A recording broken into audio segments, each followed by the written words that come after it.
Je vais parler sur le sujet de la clé pour vivre votre futur. Je crois que personne dans cette salle n'a un désir plus grand que vous de devenir tout ce dont vous rêvez. Comment devenir le meilleur et maximiser tout ce que vous pourriez être? Comment vivre votre futur? Quand nous pensons au futur, je crois que la plupart d'entre nous pensent que c'est quelque chose de lointain. Mais le futur, c'est demain. En fait, c'est la prochaine heure. Le futur, ce sont les 5 prochaines minutes. Et la plupart des gens ne savent pas comment vivre le futur parce que la plus grande menace pour votre futur est votre passé. La majorité de l'humanité que j'ai connue et vue au fil des ans, il y a 5,7 milliards de personnes sur la planète en ce moment. Et j'oserais dire que 90% de ces personnes qui vivent sur cette planète en ce moment sont des gens qui connaissent la destruction et la ruine personnelle. Ils périssent personnellement. Ils ne réussissent pas. Savez-vous pourquoi? Parce qu'au lieu de vivre selon une vision, ils vivent selon une révision. Qu'est-ce qu'une révision? Quand vous allez refaire une révision, cela signifie que vous revenez en arrière et regardez quelque chose que vous avez déjà fait. Et savez-vous que lorsque vous révisez une révision, vous vivez essentiellement quelque chose qui a déjà été vécu? Quand j'étais à l'université, une des choses qu'ils nous ont appris à faire est d'étudier pour passer des examens. Je pense que vous avez tous eu cette opportunité. Et quand vous vous préparez à passer un examen, qu'est-ce que vous étudiez? Des choses que vous auriez déjà dû apprendre. Vous relisez des notes, des livres ou différents types d'informations que vous étiez censé avoir déjà appris. Donc les révisions sont vraiment de revivre le passé. Et la plupart des entités humaines sur cette planète vivent en fait leur passé, parce qu'elles sont tellement préoccupées par la révision qu'elles ne vivent pas leur vision. Que dit la Bible? Vous savez, un des hommes les plus sages qui ait jamais vécu était un politicien. Son nom était Salomon. Et Salomon dit, « Quand il n'y a pas de révélation, le peuple est sans frein. » Proverbe 29, 18. Mais je crois que la plupart des gens sur la planète vivent leur révision. Certains sont tellement occupés à se souvenir qu'ils ne peuvent pas oublier.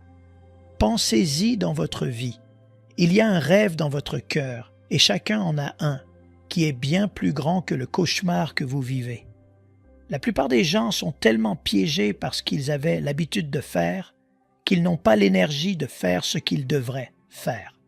La plupart des gens que je connais ont tellement peur des échecs passés qu'ils n'essaient jamais les possibilités futures. Et je parle de 99% de la planète. Comme c'est triste. Il semble que les gens soient tellement occupés à garder le contact avec leur passé qu'ils ne visitent jamais leur futur.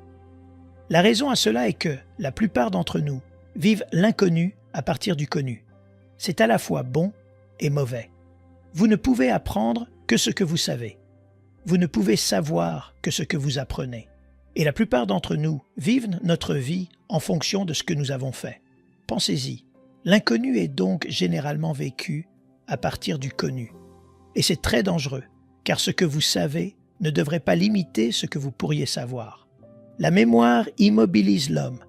Notez cela. La mémoire immobilise l'homme. La plupart des gens dans cette salle, et vous en faites peut-être partie, vous êtes piégés par ce que vous avez déjà fait, et cela vous fait remettre en question ce que vous pourriez faire. C'est pourquoi la majorité des gens sur cette planète ne vivent jamais leur futur, car le passé est pour eux plus important que leur futur. Ils sont tellement préoccupés par ce qu'ils ont fait qu'ils ne prévoient jamais de faire ce qu'ils pourraient faire. Je crois que le plus grand ennemi de votre progrès est en fait votre dernier succès. Même les bonnes choses que vous faites pourraient vous empêcher de faire les plus grandes choses que vous pourriez faire. C'est pourquoi, lorsque les gens accomplissent de grandes choses, ils se garent à cet endroit de stationnement. Ils deviennent tellement piégés par leur succès qu'ils refusent de passer à ce qu'ils pourraient faire et qu'ils n'ont pas encore fait. Le passé est dangereux. Une des plus grandes décisions qu'un être humain puisse prendre est d'oublier. Dieu vous a donné la capacité d'oublier. Dieu vous a donné la capacité d'éteindre littéralement les choses. Je dois avouer qu'il est impossible de ne pas avoir de mémoire, mais il est possible de ne pas laisser votre mémoire vous influencer. Il est possible de ne pas laisser ce que vous avez fait interférer avec ce que vous pourriez faire. Ne laissez donc pas votre mémoire immobiliser votre vie. Voyez-vous, vous pouvez quitter le passé. Vous pouvez en fait annuler la dette émotionnelle et les liens psychologiques que vous avez avec le passé. Et vous pouvez avancer vers le futur si vous êtes prêt à prendre cette décision d'oublier. Pour vivre efficacement, je suis convaincu qu'il est impossible pour vous de réussir tant que le futur ne devient pas plus important que votre passé. Vous devez dépasser votre passé pour entrer dans votre futur. C'est pourquoi je veux en parler aujourd'hui, car depuis la chute de l'homme, nous sommes piégés par ce que nous avons fait, et cela nous empêche de faire ce que nous pourrions faire. Vous savez, un des plus grands dons que Dieu a, et dont il nous a parlé, un des plus grands attributs de Dieu, un des plus grands miracles de Dieu lui-même, est que Dieu oublie. La parole de Dieu fait des déclarations très claires sur l'attitude de Dieu envers votre passé. Et une des plus grandes choses qu'elle dit à propos de votre passé par rapport à Dieu est qu'il oublie votre passé. Il prend votre péché. Qu'est-ce que votre péché? Votre péché est votre vie passée, votre comportement passé. Cela inclut ce qui a été fait par Adam.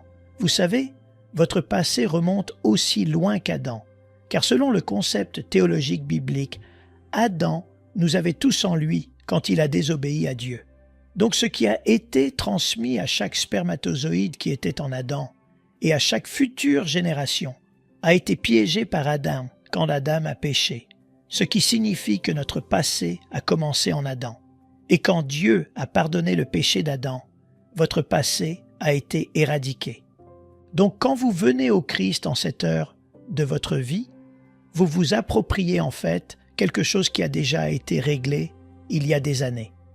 Il y a quelques années, j'étudiais la Bible, qui est pour moi le livre le plus important sur la planète. Et j'ai lu quelque chose que je n'ai vraiment pas compris pendant des années. J'ai lu que Jésus s'est occupé du problème du péché avant qu'un homme ne pêche. J'ai trouvé cela dans un endroit étrange dans l'Apocalypse. Il est dit que Jésus était immolé avant même que la terre ne soit fondée.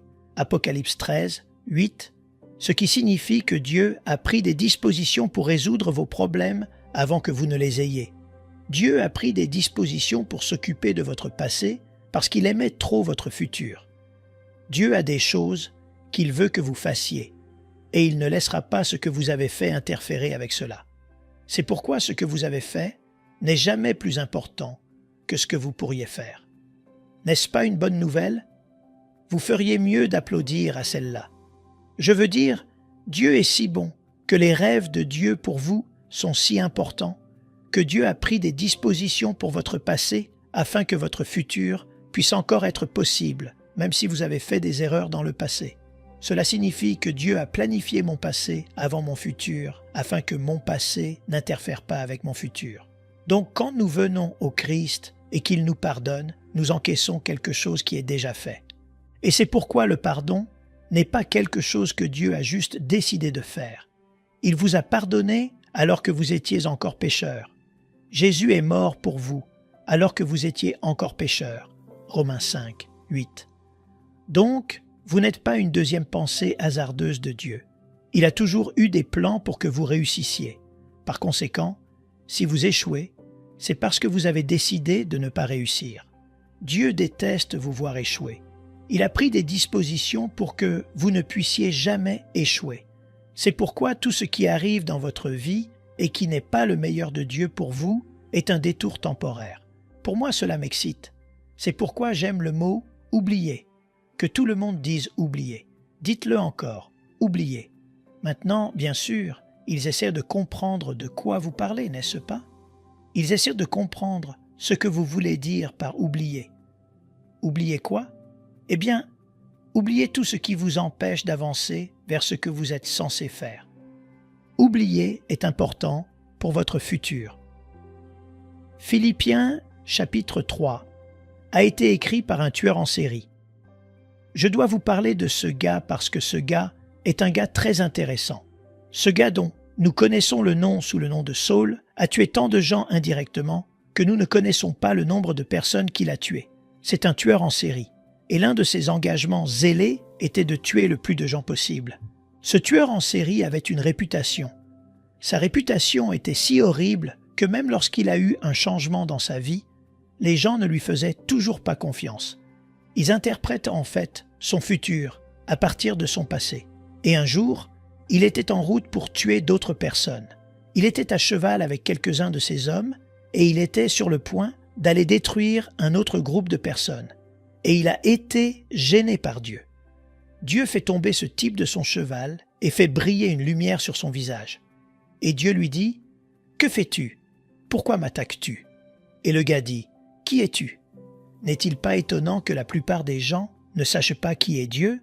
Paul dit « Qui es-tu » Il dit « Je suis Jésus que tu persécutes » Acte 9, 4-5. Et bien sûr, Jésus s'est présenté à Paul et a présenté Paul à son but. Et il dit « Paul, tu as été créé pour être un témoin et un apôtre pour les gens même que tu détestes. Tu es censé être un leader d'un des groupes que tu détruis. » Et ses yeux se sont ouverts. Qu'est-ce que Dieu a vu dans ce meurtrier? Qu'est-ce que Dieu a vu dans ce tueur en série? Savez-vous ce qu'il a vu? Il a vu les 3/4 du Nouveau Testament dans un tueur en série. Je me demande ce qu'il voit en vous. Dieu regarde ce type qui est responsable de la destruction de la vie des gens, et Dieu voit dans lui les 3/4 des Écritures du Nouveau Testament. Ce tueur en série a écrit le livre des Corinthiens, 1er et 2e, Galates, Colossiens, Éphésiens, Philippiens, Timothée, Tite, Philémon, Thessaloniciens. Ce type se promenait avec toutes ces écritures en lui et ne le savait pas. Maintenant, si vous le rencontriez avant qu'il n'ait écrit ces livres, comment l'appelleriez-vous? Un tueur, un meurtrier. Vous l'auriez interprété à partir de son passé. Vous l'auriez défini à partir de ce qu'il a fait. Et nous le faisons aujourd'hui avec les gens. L'une des choses dangereuses lorsqu'on définit les gens à partir du passé, c'est qu'on annule leur futur.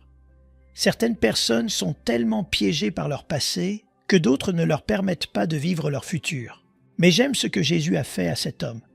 Jésus a regardé au-delà de ce qu'il a fait et a parlé de ce qu'il pouvait faire. Philippiens 3, 13 est un passage intéressant écrit par ce même tueur en série. Et voici ce qu'il dit. « Frères, je ne pense pas l'avoir saisi, mais je fais une chose, oubliant ce qui est en arrière. » Laissez-moi vous dire quelque chose. Si vous voulez réussir dans la vie, vous allez devoir faire cette seule chose. Et qu'est-ce que c'est? Oubliez ce qui est derrière.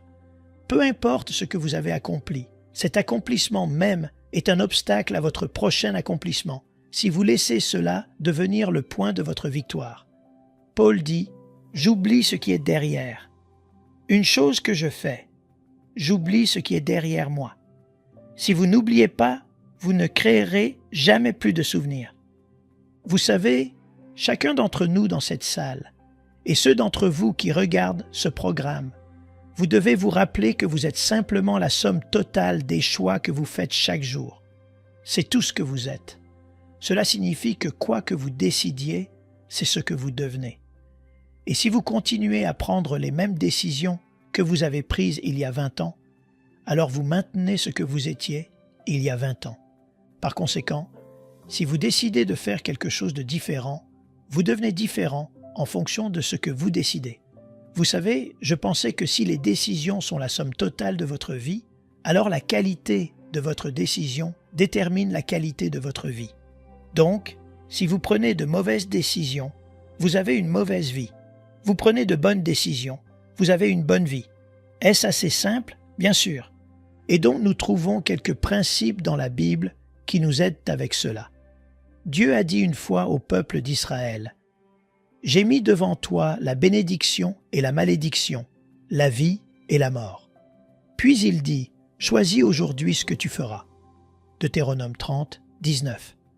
En d'autres termes, tout ce qui vous arrive est votre choix. Mais j'aime le conseil que Dieu donne dans ce verset du Deutéronome 30. Il dit, « Choisis la vie. » En d'autres termes, je ne peux pas choisir pour vous, mais vous pouvez choisir ce que je vous conseille de faire, c'est-à-dire choisir la vie. Dieu est un bon Dieu. Il sait ce qui est bon pour vous et vous conseille de le choisir.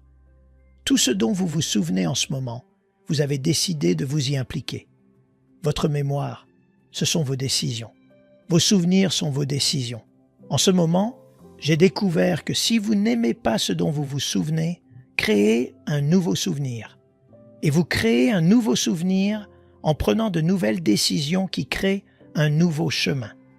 Et aussi, vous pouvez décider que vous allez permettre à vos décisions pour les 20 prochaines années d'être si bonnes que vos anciennes décisions seront noyées par les nouvelles. En d'autres termes, si votre bon passé l'emporte sur votre mauvais passé, alors vous vous souviendrez du bien. C'est ce que Paul disait, « J'oublie ce qui est derrière moi, et je fais quoi? Je cours vers ce qui est devant. Je cours. » Que tout le monde dise « courir ». Dites-le encore, « courir ». Maintenant, cette déclaration particulière a été écrite en grec, et le mot pour courir, en grec, signifie en fait se pencher. C'est un concept étonnant. Cela signifie en fait se pencher vers quelque chose. Paul dit « J'oublie ce qui est derrière et je me penche vers ce qui est devant ». Ce qui signifie que vous devez mettre un peu de pression sur la vie pour avancer vers votre avenir. Il y a aussi le concept que votre passé vous tire en arrière. Donc, vous devez vous en éloigner afin de pouvoir aller vers votre futur. Votre futur vous attend, mais vous devez vous y diriger. Courir signifie aussi qu'il y a une résistance contre le fait d'aller vers votre futur. Chaque fois que vous décidez de devenir ce pourquoi vous êtes né, soudain vous réalisez qui sont vos ennemis. En fait, si vous ne voulez pas réussir, ne faites rien. Si vous voulez réussir, commencez à vous éloigner de votre passé et vous réaliserez que les gens et les situations ne sont vraiment pas en votre faveur. Avez-vous remarqué que les gens qui ne vont nulle part veulent que vous alliez avec eux et les gens qui ne font rien veulent que vous le fassiez avec eux? Dès que vous commencez à faire quelque chose de votre vie, c'est à ce moment-là que tous ceux que vous pensiez être vos amis commencent à se retourner contre vous. Quand vous commencez à rêver grand, les petits rêveurs se réveillent. Paul dit que vous devez vous frayer un chemin dans la vie. Vous devez en fait mettre la pression pour avancer. Cela signifie que vous n'attendez pas que les choses se fassent pour vous dans la vie. Certaines personnes attendent la grande percée. Vous devez la faire vous-même. Certaines personnes attendent que l'opportunité les trouve. Vous devez créer la vôtre. En fait, si vous ne commencez pas à marcher, vous ne bougerez jamais. Paul dit « Je cours vers ce qui est devant. Je cours vers le but pour remporter le prix de la vocation céleste de Dieu en Jésus-Christ. » Philippiens 3, 14. Il y a une déclaration que Paul fait dans ce même chapitre. Il dit « Je veux saisir ce pourquoi Christ m'a saisi. » C'est quelque chose à vraiment considérer pendant un moment. Il dit « Je cours pour saisir ce pourquoi Christ m'a saisi. » Cela signifie que Paul savait que Christ l'avait saisi pour qu'il puisse saisir quelque chose. Cela signifie que Paul savait qu'il avait été créé pour accomplir quelque chose. Et c'est pourquoi Christ l'a saisi, afin qu'il puisse accomplir ce pourquoi il avait été créé. Il a aussi écrit dans le livre des Éphésiens, chapitre 2, verset 10, qu'il dit que nous sommes son ouvrage, ayant été créés en Jésus-Christ pour de bonnes œuvres. Voici comment la plupart des gens religieux lisent cela. Ils disent « Nous sommes son ouvrage, créés en Jésus-Christ pour aller au ciel ». La plupart des gens sont dans la religion pour pouvoir quitter la terre. La plupart des gens viennent à l'Église et obtiennent la religion pour pouvoir aller au ciel. Mais la Bible enseigne en fait le contraire. La Bible dit que Dieu vous a littéralement sauvé, racheté, changé et vous a donné son esprit afin qu'il puisse vous amener à faire les œuvres qu'il a préparées pour vous avant que le monde ne commence. Ce qui signifie que vous êtes né pour accomplir une mission. Mais avant que vous ne puissiez l'accomplir, quelque chose s'est mal passé en vous. C'est ce qu'on appelle la chute. Mais les œuvres vous attendaient toujours. Et donc Dieu a pris des dispositions pour vous remettre en phase avec l'œuvre. Et c'est ce qu'on appelle le salut. Quand vous êtes sauvé pour faire les œuvres qui ont été préparées pour vous avant que le monde ne commence. Ce qui signifie que vous êtes né de nouveau pour faire quelque chose, pas pour aller quelque part. Je m'envolerai. Vous avez déjà entendu parler de ça? Les gens veulent quitter la terre. Non, Dieu veut que vous restiez ici, car il y a quelque chose que vous devez faire. Vous savez ce qui est si ennuyeux? Attendre d'aller au ciel. C'est pourquoi vous vous ennuyez. C'est pourquoi les gens qui sont à l'église sont les gens les plus misérables du monde. Parce qu'ils sont assis là pendant 20 ans, dans un banc à attendre de partir. Mon frère, si vous allez aller quelque part, partez simplement. Non, Dieu nous a créés, vous et moi, pour accomplir quelque chose. C'est pourquoi la déclaration du jugement final devrait être « bien fait », pas « bien attendu ». Oui, pas « bien dit », mais « bien fait ». Cela signifie que vous devez faire quelque chose de votre vie. C'est pourquoi l'Église elle-même est devenue un endroit si ennuyeux. Parce que nous disons aux gens, maintenant que vous êtes sauvés, nés de nouveau, régénérés, quel que soit le mot que vous voulez utiliser, nous disons, maintenant, restez tranquilles, donnez vos dîmes et assistez à l'Église chaque semaine. Et puis, quand Christ viendra, il vous enlèvera. Vous savez, nous n'avons pas besoin d'un enlèvement. Nous avons besoin d'une rupture. Dieu doit rompre notre paresse. Il doit rompre notre pensée terne. Il doit rompre notre ne rien faire. Dieu doit venir et vous secouer. C'est pourquoi il m'a envoyé ici. Je suis venu pour vous rendre mal à l'aise. Je suis venu pour vous rendre littéralement malade de ne rien faire. J'espère que, quand vous quitterez cet endroit, vous serez en colère. Je veux que vous soyez tellement en colère, parce que vous ne faites rien jusqu'à ce que vous soyez en colère. Vous devez être suffisamment en colère pour changer. Et c'est pourquoi Paul dit « Je veux saisir ce pourquoi Christ m'a saisi ». Cela a à voir avec ce pourquoi vous êtes nés. Et quand Christ vous a saisi, il avait ça à l'esprit, pas le ciel à l'esprit, mais cette chose pour laquelle vous êtes nés à accomplir. Donc votre naissance a été donnée à la planète pour que vous fassiez quelque chose. Et Dieu ne veut pas que vous veniez au ciel sans que cela soit accompli. Qu'est-ce que Paul a dû oublier? Bonne question. Paul a dû oublier les souvenirs des meurtres. En fait, c'est Paul qui était responsable de la mort d'Étienne. Paul a donné le signal. Il a lâché son manteau et ils ont commencé à lapider. Je peux imaginer Paul en train de penser qu'Étienne aurait peut-être écrit un des évangiles. J'ai tué un homme qui avait probablement des livres en lui. Paul a peut-être dû se souvenir des dirigeants qu'il a tués et qui étaient censés avoir également écrit des épîtres. Mais il a mis fin à leur vie. Paul avait des souvenirs qui, je veux dire, pouvez-vous imaginer cet homme vivant en étant responsable de la mort de Jean? Je veux dire, vous pourriez penser que s'il était dans cette ville en ce moment et qu'il était un meurtrier, nous le rejetterions comme un cas sans espoir. En fait, la prison est remplie d'auteurs. Les prisons sont bondées de grands leaders. Je pense à des gens comme Moïse. Moïse était un meurtrier, et nous oublions qui était Moïse. Cela signifie que la prochaine fois que vous lirez le livre de la Genèse, l'Exode, le Lévitique, les Nombres, le Deutéronome, vous lisez les écrits d'un meurtrier. Dieu a donné la révélation la plus impressionnante à deux hommes, Moïse et Paul, et les deux étaient des meurtriers. Dieu merci d'oublier. Dieu ne retient pas notre passé contre nous, parce que notre avenir est trop important pour Dieu. J'imagine que lorsque Dieu est allé voir Moïse et lui a dit ce qu'il devait faire, les souvenirs de Moïse ont commencé à combattre la volonté de Dieu. La question la plus importante de Moïse à Dieu pour son problème personnel était « Qui suis-je pour que j'aille » Exode 3, 11. C'est une question très importante. Il traitait d'un problème de concept de soi. Il disait « Dieu, sais-tu qui je suis?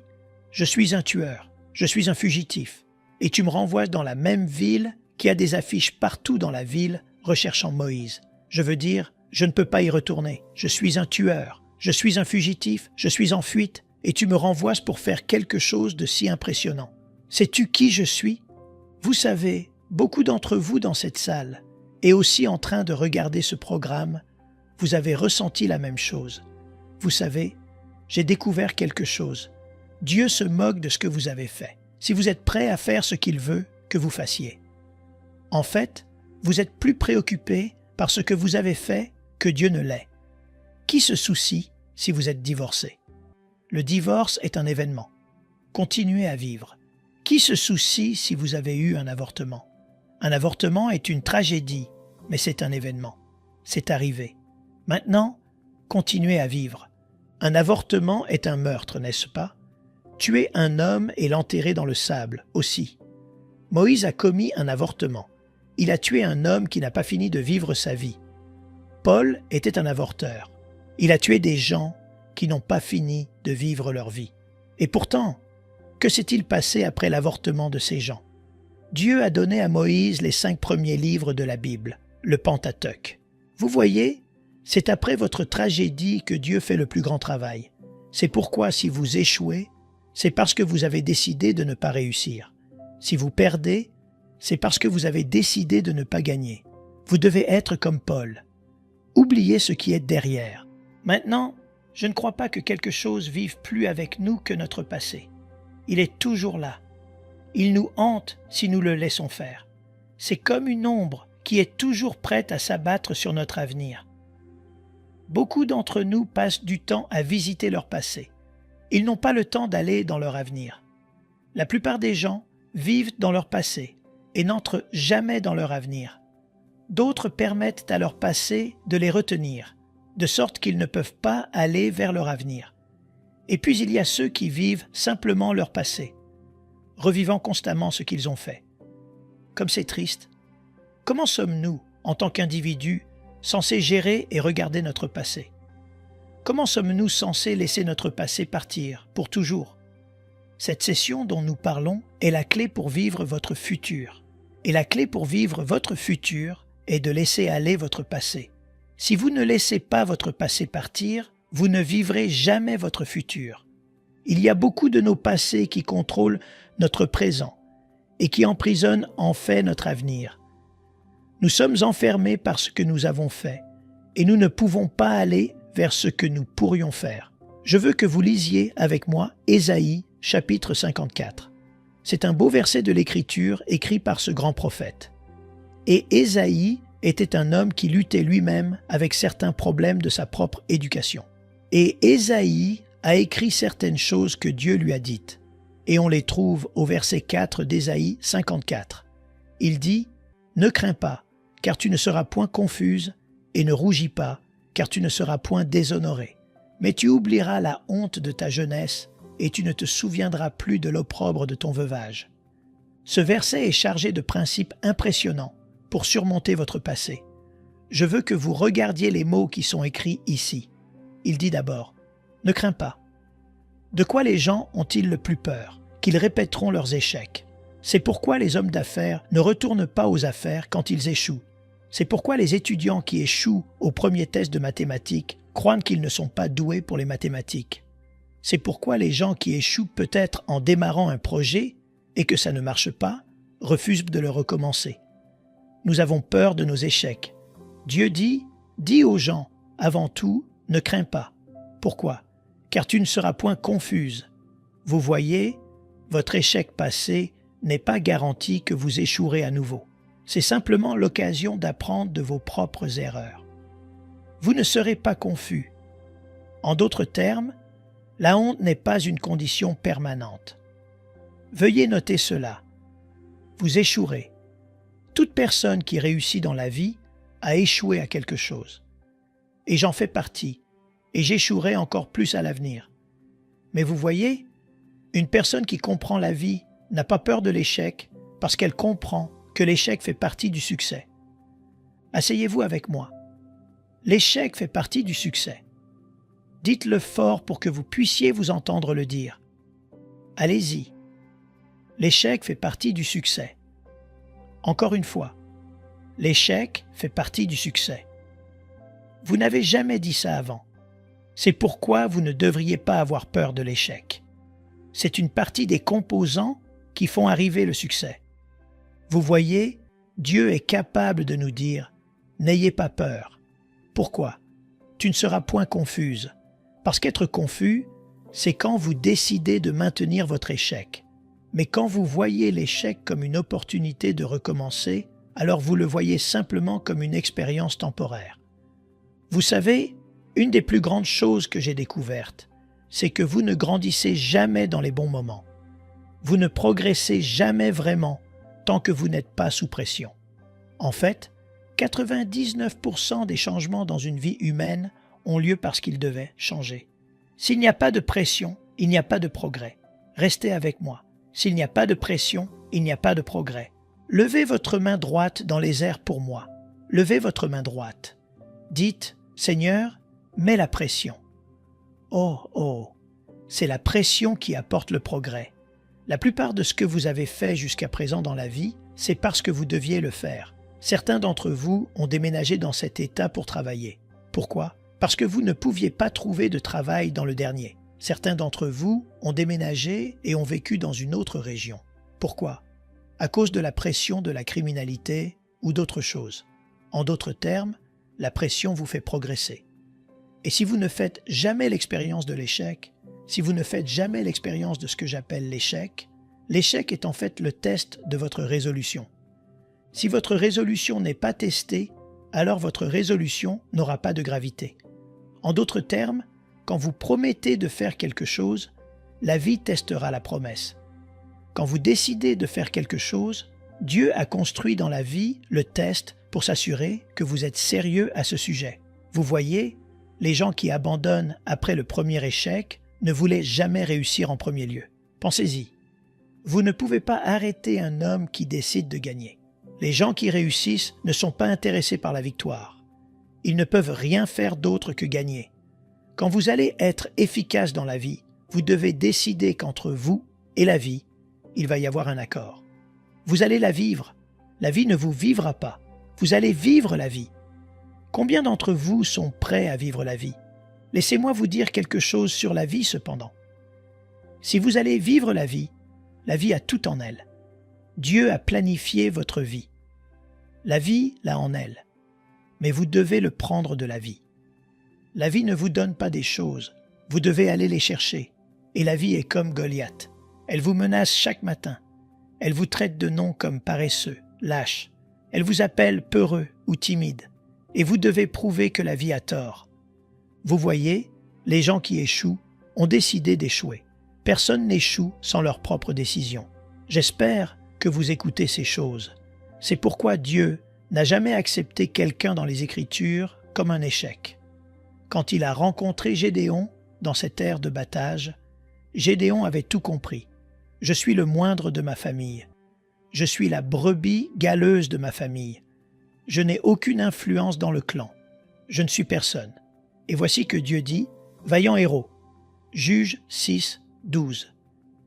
Maintenant, comment pouvez-vous dire cela à un lâche? Ce type a déjà décidé. Je suis un lâche. Dieu dit, tu es un puissant guerrier. C'est étonnant comment Dieu contredit nos propres conclusions sur nous-mêmes. Et j'espère qu'il continue à le faire aussi. N'êtes-vous pas content qu'il le fasse? Oui. Ésaïe dit, ne sois pas confuse. D'abord il dit, ne sois ni confondu, ni déprimé, ni déshonoré. Maintenant, qu'est-ce qui, selon vous, amène les gens à être déprimés plus que leur passé? Rien. C'est ce que vous vivez qui vous déprime. Je veux dire, peut-être que vous avez été victime d'inceste et c'est arrivé il y a 20 ans. Et 20 ans plus tard, vous êtes toujours déprimé par cette expérience. Et c'était un événement, pas une vie. Notez ceci. Ne confondez jamais votre comportement avec votre valeur. Deuxièmement, ne confondez jamais votre expérience avec votre valeur. Vous valez plus que ce que vous avez vécu et vous valez plus que ce que vous avez fait. Vos comportements et vos expériences ne doivent jamais être confondus avec votre valeur. Je vous donne un exemple. Si j'ai dans ma main en ce moment un diamant d'1 million de dollars, un véritable diamant d'1 million de dollars, et que je le prends et que je le jette dans la boue dans une porcherie, est-ce que ce diamant perd de la valeur? Est-ce toujours un diamant d'1 million de dollars? Oui. En d'autres termes, la boue et les cochons ne dévaluent pas le diamant. En fait, le cochon vient de gagner en valeur. Il est maintenant en présence de quoi? 1 million de dollars. Vous êtes peut-être né dans le ghetto, dans la ville la plus paumée de Pennsylvanie, où personne ne sait rien sur personne. Mais peu importe où vous êtes né. Le fait est que vous y êtes né. Vous le rendez important. C'est pourquoi beaucoup d'entre vous doivent venir ici pour me voir. Et certains d'entre vous demandent leur chemin pour trouver cet endroit, hein? Ouais, mais vous voyez, c'est la valeur de la chose qui la rend importante, pas ce qui lui arrive. Donc, si vous êtes victime d'inceste, vous devez maintenant oublier, décider d'oublier, et vous le faites en regardant vers votre avenir. Vous savez, vous pouvez noyer vos souvenirs en étant trop occupé avec votre avenir. Certaines personnes sont tellement préoccupées par ce qui leur est arrivé qu'il ne leur arrive rien. Certaines personnes sont tellement engagées à maintenir en vie ce qui est mort qu'elles ne vivent pas. Ésaïe dit « Ne sois pas déprimé ni déshonoré, tu ne seras point humilié. » Quel mot puissant! Tu oublieras la honte de ta jeunesse. Je vous dis que c'est une déclaration puissante. Notez la déclaration. Tu oublieras. Attendez une minute. Dieu, vous ne voulez pas. Dieu dit, écoute, oublier est un acte de volonté. Les souvenirs ne s'en vont pas. Vous les renvoyez. Oui, vous avez été abusé. Oui, vous avez été battu par votre mari. Oui, vous avez été volé de votre virginité. Oui, vous avez fait ceci et oui, vous avez fait cela. Dieu dit, maintenant, décidez de l'oublier. Vous voyez, la raison pour laquelle vous pouvez oublier est que vous pouvez être tellement occupé à créer de nouveaux souvenirs que c'est facile d'oublier. Vous devez vouloir oublier. Encore une fois, car tu oublieras la honte de ta jeunesse. C'est ce que Paul a fait. C'est ce que Moïse a fait. Ils ont voulu oublier. Maintenant, laissez-moi vous dire comment je sais quand une personne a oublié son passé. Elle est capable de l'utiliser. Vous n'êtes pas libre de votre passé tant que vous ne pouvez pas l'utiliser. Votre passé est vaincu quand vous pouvez l'utiliser comme un témoignage. Tant que vous ne pouvez pas prendre ce qui vous est arrivé et l'utiliser comme une illustration, vous n'en êtes pas libre. Vous savez, donner un exemple. Devinez qui a écrit sur le meurtre d'un homme par Moïse? Devinez qui l'a écrit? Allez, Moïse l'a écrit. Le gars était libre de ça. Il a dit « J'ai tué le gars ». Saviez-vous tous que j'ai tué le gars? Voici un homme qui écrit sur le fait qu'il est un meurtrier, et ça ne lui pose pas de problème. Et devinez ce qu'il dit? « Je suis l'homme le plus humble qui ait jamais vécu ». Il a écrit ça aussi sur lui-même. Qui a écrit sur le meurtre de Jean par Paul? Paul l'a fait. Chaque fois que Paul entrait dans une ville pour prêcher, vous savez ce que Paul faisait en premier? Avant que Paul ne parle devant n'importe quel public, vous le lisez attentivement dans l'histoire. Chaque fois qu'il voulait parler de Dieu, la première chose qu'il faisait était de dire ceci. Il dit « Écoutez-moi frère, je suis celui ». Vous savez pourquoi il a fait ça? Il savait ce qu'il pensait. Il a dit « Je suis celui qui est allé chercher des lettres des autorités royales et je suis allé de haut en bas, du nord au sud, et j'ai tué et j'ai massacré et j'étais engagé à détruire ces gens de cette voie. Mais grâce soit rendue à Dieu. » Que tout le monde dise « mais ». Vous savez, quand vous pouvez l'utiliser, oui, j'étais un toxicomane. Oui, j'étais accro dans la maison de base. Mais grâce soit rendue à Dieu. Vous voyez? Oui, j'étais une prostituée. Oui, j'ai vendu mon corps pendant 10 ans. Mais grâce soit rendue à Dieu. En d'autres termes, quand vous leur dites votre passé, ils ne peuvent pas l'utiliser contre vous. Quand vous êtes libre de votre passé, vous pouvez l'utiliser contre le diable. Vous savez, les gens qui nient leur passé n'en sont pas libres. Ils en sont prisonniers. C'est pourquoi nous n'avançons pas. Parce que nous permettons au passé de nous piéger dans notre jeunesse. Tu oublieras le passé et la honte de ta jeunesse. Et puis il dit, et tu ne te souviendras plus de l'opprobre. Vous savez, l'opprobre a à voir avec un sentiment de honte, un sentiment de culpabilité, un sentiment que vous n'êtes pas digne. Il dit, oubliez ce que vous avez ressenti, car ce que vous avez ressenti n'est pas vrai. Vous savez, le problème avec l'oubli, c'est de se souvenir. C'est pourquoi nous devons utiliser nos souvenirs d'une manière qui nous fera oublier. Et vous utilisez vos souvenirs comme des témoignages et ensuite vous oubliez la validité de vos souvenirs. Ésaïe 43, 18 dit « Ne pensez plus aux choses passées et ne considérez plus ce qui est ancien. » C'est Ésaïe 43, 18. Oubliez les choses anciennes de votre vie et ne demeurez pas dans le passé. J'ai regardé le mot « demeurer ».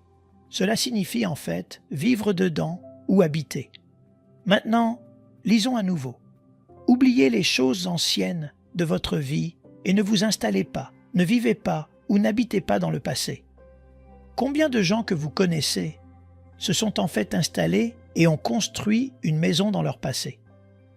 Chaque fois que vous les voyez, ils font constamment ressurgir des souvenirs. Et il y a des gens qui vivent comme ça et ils ne sortent jamais du passé pour commencer à vivre leur avenir. Je connais le verset 25 qui dit « C'est moi qui efface tes transgressions à cause de moi, et je ne me souviendrai plus de tes péchés. » Maintenant, quand j'écoute cette déclaration et que vous méditez dessus, elle dit des choses impressionnantes. Ésaïe 43, 25. Dieu dit « C'est moi qui efface tes transgressions. » Pour le bien de qui? Il dit « Pour mon propre bien. » C'est une déclaration impressionnante. Pourquoi Dieu voudrait-il effacer votre passé pour son propre bien? Parce que Dieu a du travail pour vous, et il ne veut pas que ce que vous avez fait se mette en travers de ce qu'il veut que vous fassiez. Alors, il a écarté ce que vous avez fait pour pouvoir voir ce qu'il veut que vous fassiez. Vous avez compris le point? En d'autres termes, Dieu a un rêve pour votre vie, et le rêve que Dieu a pour votre vie est confronté au cauchemar de ce que vous avez fait. Dieu a dit « Je vais oublier ce cauchemar pour mon propre bien ». Qu'est-ce que le bien de Dieu? Son bien est le rêve qu'il a pour votre vie. Il oublie donc votre passé parce qu'il veut votre avenir plus que votre passé. Dieu efface vos péchés parce qu'il veut voir votre justice. Il efface vos échecs parce qu'il veut voir votre succès. Il est plus engagé dans ce pourquoi vous êtes né que dans ce que vous avez fait. C'est pourquoi Dieu est un si bon Dieu, parce qu'il ne retient pas notre passé contre notre avenir. N'êtes-vous pas content pour ça? Allez, tout le monde s'est joint à celui-là. Certains d'entre vous sont venus à ce séminaire et vous avez des rêves que vous n'avez toujours pas réalisés. Et certaines des raisons pour lesquelles vous n'êtes pas allés, c'est parce que vous avez peur. Vous avez honte et vous êtes littéralement menacé par votre propre échec. Pouvez-vous prendre le commandement de Dieu? Hébreux 8, 12, il dit « Car je pardonnerai leurs iniquités et je ne me souviendrai plus de leurs péchés. » Hébreux 10, 17. Et je ne me souviendrai plus de leurs péchés ni de leurs iniquités. Éphésiens 2, 1 dit « Vous étiez morts par vos offenses et par vos péchés dans lesquels vous marchiez autrefois. » J'aime ça. Paul faisait toujours référence au passé des gentils et des païens. Il a dit « Dans le temps passé, vous étiez des adorateurs d'idoles. Vous avez participé à des orges.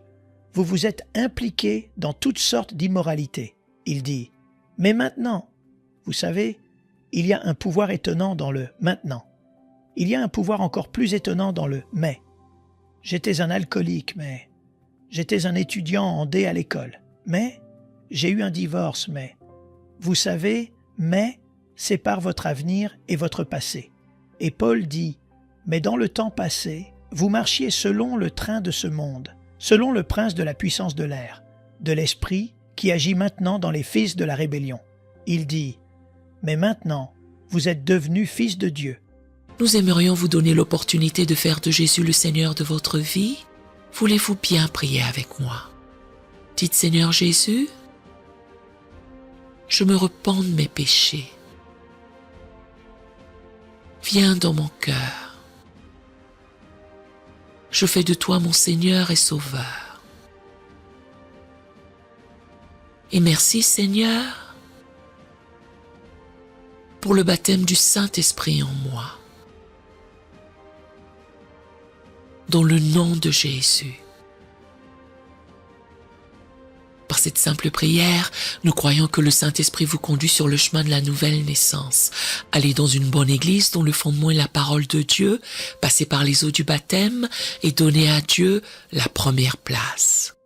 Nous espérons de tout cœur que ce message vous encouragera. Si vous connaissez quelqu'un qui puisse être encouragé, s'il vous plaît, envoyez-le lui pour nous aider à atteindre plus de gens et à propager l'Évangile. Édifions le corps de Christ ensemble. Appuyez sur la cloche des notifications et merci infiniment de nous soutenir en vous abonnant à notre chaîne. N'hésitez pas à laisser vos requêtes de prière dans la section des commentaires. Sachez que même si vous ne voyez pas de réponse à votre requête, que ce soit sur YouTube, email, Facebook ou sur Messenger, nous avons prié pour vous. Nous invitons humblement le corps de Christ à soutenir chaque requête en écrivant une prière dans la section commentaires. Tenez-vous ferme dans la foi avec nous pendant que nous prions. Que la grâce et la paix du Seigneur Jésus-Christ soient avec vous tous et qu'il vous bénisse merveilleusement.